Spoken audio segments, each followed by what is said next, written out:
Oh man, 2020 has been a roller coaster. These past couple of months have been isolated and harsh in a way. One thing after the next, and in that I asked myself, should I be thankful for 2020? And honestly, yeah. I can say that there are many things that I can be thankful for, but one thing that has impacted me a little more this year and that I'm very thankful for are my friendships.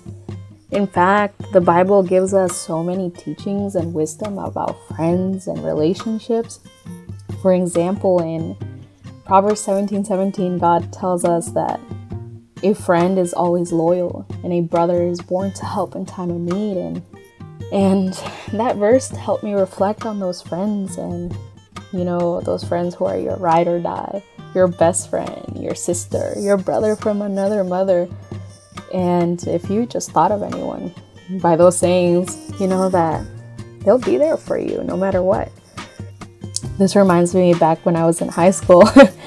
I had a friend, and I still have this friend, who used to check up on me through email because, let me tell you, I didn't have a phone until I was 19, and that was the best way to contact me. And when I was in high school, I was going through emotions, I was going through some difficult things, and I was having suicidal thoughts, and to be honest, I hated my life.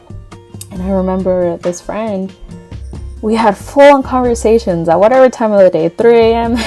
He was answering my very depressive emails, and I'm so thankful for him and all those emails because, one, they always directed me to God, and two, he was always telling me, things are going to be okay, you are loved. And I am so thankful that God put this person in my life, and this is the reflection of that verse. This friendship was born out of time where I needed that friend, and he has obviously impacted me in a very positive way, and I'm very thankful for that. But we also have friends that are not as positive, and in Proverbs 8:24 it says, there are friends who destroy each other, but a real friend sticks closer than a brother. And let me tell you, your girl has had friendships that have been not healthy, and both from my end and from the other person's end.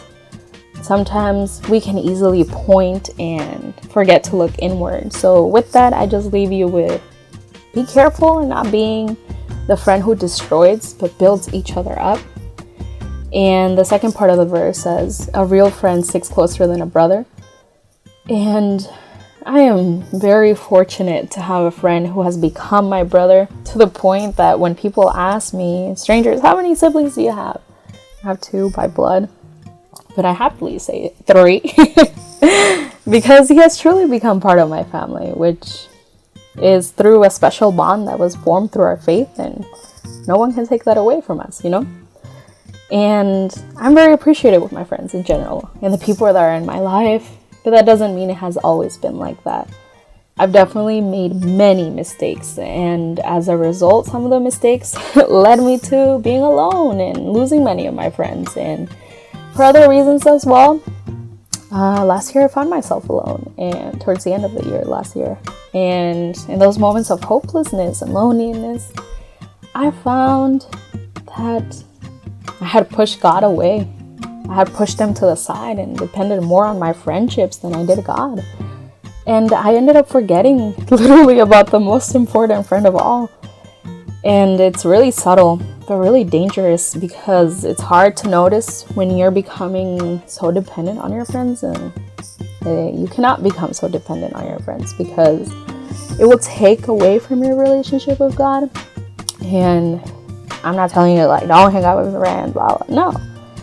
Always give your friends their time and be thankful for them.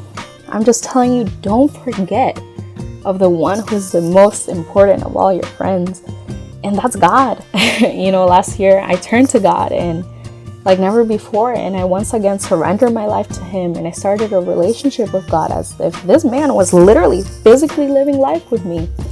And with anything, I would be like, God, I'm feeling this way or that way, or hey God, this happened to me today, to the point where the smallest thing happened to me and I was just talking to him. My prayers became normal conversations with him, which is what it's meant to be like. Prayer is supposed to be a conversation with your friend.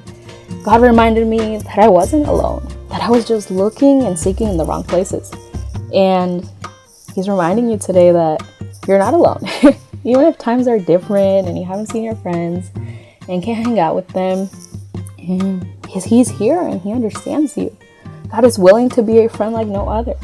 You just have to be open to make him a priority in your life. He's truly faithful and will be more than loyal to you. He cares for you like no other. Trust me when I tell you that when he becomes a center, even your current friendships will flourish because God will show you how to be a godly friend with his relationship, the relationship you have with God. And whatever you're going through, don't forget that he's reaching out to you and he's asking to have a friendship with you, a friendship that will show you love, compassion, correction, peace, life, and many other things. And because of that, sometimes we think that God is indifferent to our problems, but in John 11:35, we can see that he's not. In Lazarus' story, it says that Jesus wept. He felt grieved, like an emotion that made him cry. We make him seem as this all like mighty, powerful God that is so distant from us, but he's not this far away entity that we cannot relate to. Yes, he is all powerful, but at the same time, he is that man who cried for his friend.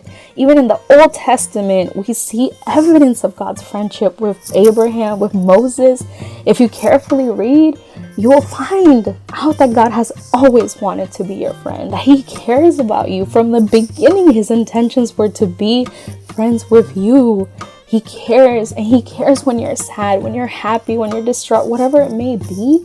He cares and wants to have a relationship with you. And this year I learned that. And I'm very grateful for God, for my friendships, because he restored my spiritual life, for accepting me as his friend, and for forgiving my faults. So in the end, yeah, I'm thankful for 2020. Now I ask you, at this season of your life, what are you thankful for?